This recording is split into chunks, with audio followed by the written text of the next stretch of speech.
ô lung rung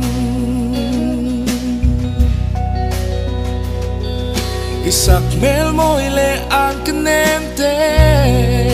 imi ze môi hoi hom na te tay mak na te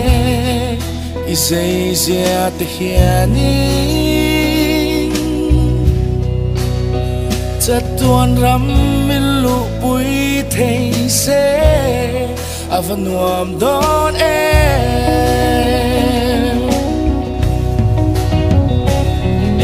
khoa nu hianing tin tuan big chem mo lên đằng sông khai khiến hianing môi bere o boy te đầm xuống tan sâu tóc lâu sa tua tan so cắt tu se cùng sáng so bộ lia mình sinh sâu sẽ ăn piang to lo đầm xuống tan sâu tóc lâu sa tua tan so cắt tu se cùng sáng so bộ lia mình sinh sâu sẽ ăn piang to lo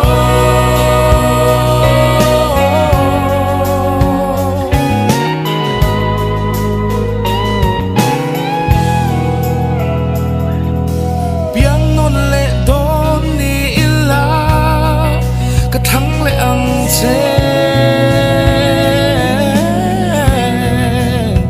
ô lung rung isak mel môi le an kenem te imi zo môi hoi hom na te tay mak na te ka don chang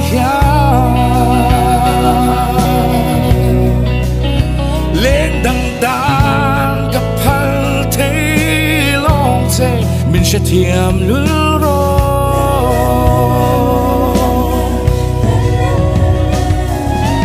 qua nu hianing tin đoàn big chấm mô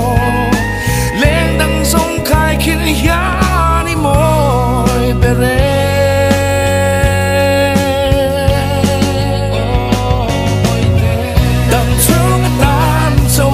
lâu chặt tua đã tan do cắt tu se cùng sáng sớm bộ lia mình chính dâu sẽ ăn piang bộ lo đầm chuông đã tan do tóc lâu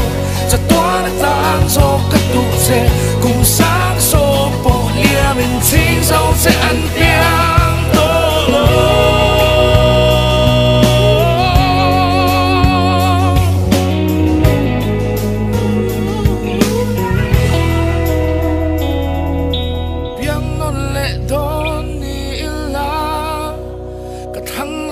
say